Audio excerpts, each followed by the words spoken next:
Bonjour à tous et bienvenue sur ma chaîne Vali, raconte-moi une histoire. Je continue avec les contes de l'abbé Casse de Maupassant. Menuet, très belle écoute à tous. Les grands malheurs ne m'attristent guère, dit Jean Bridel, un vieux garçon qui passait pour sceptique. J'ai vu la guerre de bien près. J'enjambais les corps sans apitoiement. Les fortes brutalités de la nature ou des hommes peuvent nous faire pousser des cris d'horreur ou d'indignation, mais ne nous donnent point ce pincement au cœur, ce frisson qui vous passe dans le dos à la vue de certaines petites choses navrantes. La plus violente douleur qu'on puisse éprouver, certes, est la perte d'un enfant pour une mère et la perte de la mère pour un homme.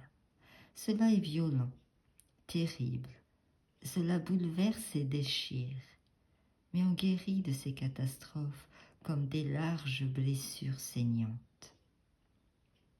Or, certaines rencontres, certaines choses entreaperçues, devinées, certains chagrins secrets, certaines perfidies du sort, qui remuent en nous tout un monde douloureux de pensées, et qui entr'ouvre devant nous brusquement la porte mystérieuse des souffrances morales, compliquées, incurables, d'autant plus profondes qu'elles semblent bénignes, d'autant plus cuisantes qu'elles semblent presque insaisissables, d'autant plus tenaces qu'elles semblent factices, nous laissent à l'âme comme une traînée de tristesse, un goût d'amertume, une sensation de désenchantement dont nous sommes longtemps à nous débarrasser. J'ai toujours devant les yeux deux ou trois choses que d'autres n'eussent point remarquées, assurément, et qui sont entrées en moi comme de longues et minces piqûres inguérissables. Vous ne comprendriez peut-être pas l'émotion qui m'est restée de ces rapides impressions. Je ne vous en dirai qu'une. Elle est très vieille, mais vive comme d'hier. Il se peut que mon imagination seule ait fait les frais de mon attendrissement. J'ai 50 ans. J'étais jeune alors et j'étudiais le droit. Un peu triste, un peu rêveur, imprégné d'une philosophie mélancolique, je n'aimais guère les cafés bruyants, les camarades braillards, ni les filles stupides. Je me levais tôt, et une de mes plus chères voluptés était de me promener seule, vers 8 heures du matin, dans la pépinière du Luxembourg. Vous ne l'avez pas connue, vous autres, cette pépinière. C'était comme un jardin oublié de l'autre siècle. Un jardin joli comme un doux sourire de vieille. Des haies touffues séparaient les allées étroites et régulières. Allées calmes, entre deux murs de feuillage taillés avec méthode. Les grands ciseaux du jardinier alignaient sans relâche ces cloisons de branches, et de place en place, on rencontrait des parterres de fleurs, des plates-bandes de petits arbres rangés comme des collégiens en promenade, des sociétés de rosiers magnifiques ou des régiments d'arbres à fruits. Tout un coin de ce ravissant bosquet était habité par les abeilles. Leurs maisons de paille, savamment espacées sur des planches, ouvraient au soleil leurs portes grandes comme l'entrée d'un dé à coudre. Et on rencontrait tout le long des chemins les mouches bourdonnantes et dorées, vraies maîtresses de ce lieu pacifique, vraies promeneuses de ces tranquilles allées en corridor. Je venais là presque tous les matins. Je m'asseyais sur un banc et je lisais. Parfois, je laissais retomber le livre sur mes genoux pour rêver, pour écouter autour de moi vivre Paris et jouir du repos infini de ces charmilles à la mode ancienne. Mais je m'aperçus bientôt que je n'étais pas seule à fréquenter ce lieu dès l'ouverture des barrières, et je rencontrais parfois, nez à nez au coin d'un massif, un étrange petit vieillard.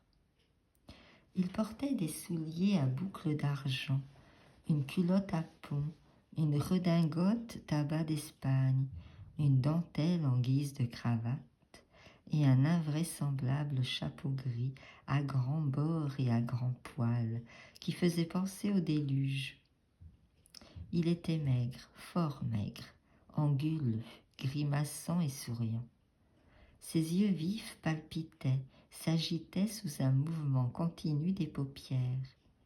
Et il avait toujours à la main une superbe canne à pommeau d'or, qui devait être pour lui quelque souvenir magnifique. Ce bonhomme m'étonna d'abord, puis m'intéressa outre mesure, et je le guettais à travers les murs de feuilles.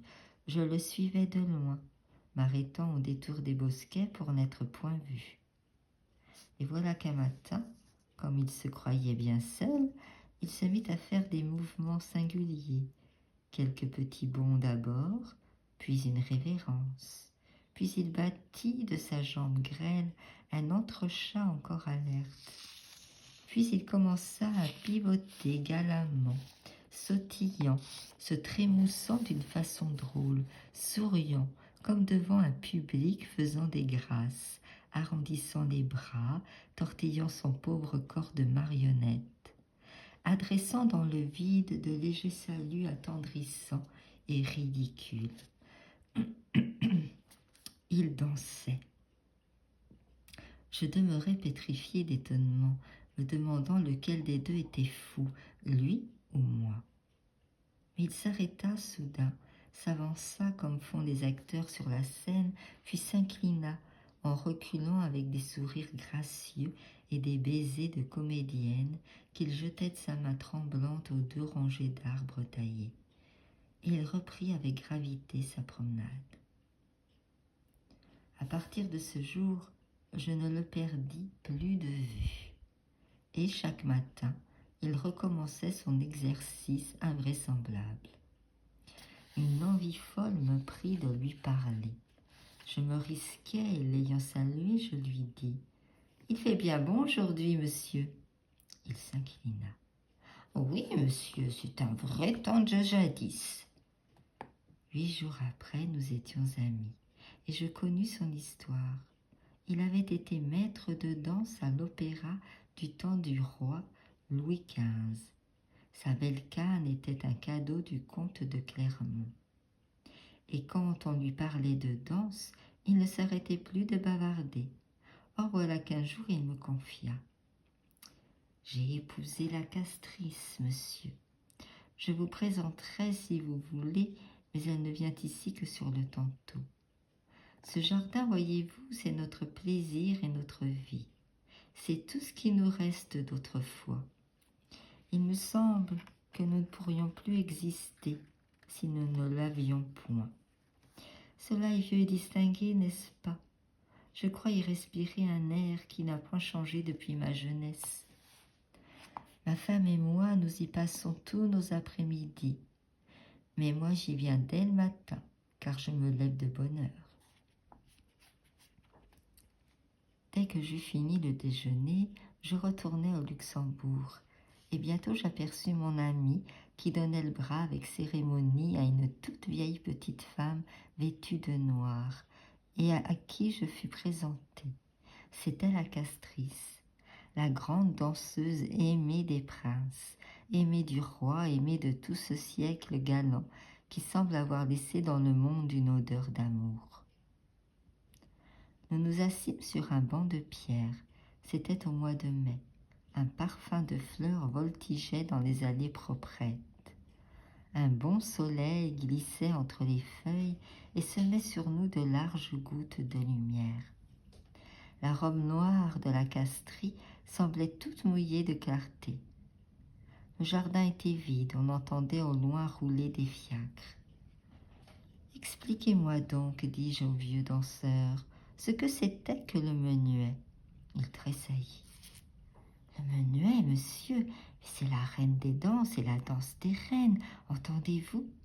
Depuis qu'il n'y a plus de roi, il n'y a plus de menuet. » Et il commença, en style pompeux, un long éloge dithyrambique auquel je ne compris rien. Je voulus me faire décrire les pas, tous les mouvements, les poses. Il s'embrouillait, s'exaspérant de son impuissance, nerveux et désolé. Et soudain, se tournant vers son antique compagne, toujours silencieuse et grave, « Élise, veux-tu, dis, veux-tu? Tu seras bien gentille. Veux-tu que nous montrions à monsieur ce que c'était ?» Elle tourna ses yeux inquiets de tous les côtés, puis se leva sans dire un mot et vint se placer en face de lui. Alors je vis une chose inoubliable. Ils allaient et venaient avec des simagrées enfantines, se souriaient, se balançaient, s'inclinaient, sautillaient pareil à deux vieilles poupées qu'aurait fait danser une mécanique ancienne, un peu brisée, construite jadis par un ouvrier fort habile, suivant la manière de son temps. Et je les regardais, le cœur troublé de sensations extraordinaires, l'âme émue d'une indicible mélancolie. Il me semblait voir une apparition lamentable et comique, l'ombre démodée d'un siècle. J'avais envie de rire et besoin de pleurer. Tout à coup, ils s'arrêtèrent, ils avaient terminé les figures de la danse. Pendant quelques secondes, ils restèrent debout l'un devant l'autre, grimaçant d'une façon surprenante, puis ils s'embrassèrent en sanglotant. Je partais 3 jours après pour la province. Je ne les ai point revus. Quand je revins à Paris, 2 ans plus tard, on avait détruit la pépinière. Que sont-ils devenus sans le cher jardin d'autrefois, avec ses chemins en labyrinthe, son odeur du passé et les détours gracieux des charmilles? Sont-ils morts? Errent-ils par les rues modernes comme des exilés sans espoir? Dansent-ils, spectres falots, un menuet fantastique entre les cyprès d'un cimetière, le long des sentiers bordés de tombes au clair de lune? Leur souvenir me hante, m'obsède, me torture, demeure en moi comme une blessure. Pourquoi? Je n'en sais rien. Vous trouverez cela ridicule, sans doute. Voilà, c'est fini. J'espère que cela vous a plu. Si c'est le cas, je vous remercie de liker, partager, commenter, de vous abonner, si le cœur vous en dit, bien sûr. Moi, je vous dis à très vite et merci de m'avoir écouté.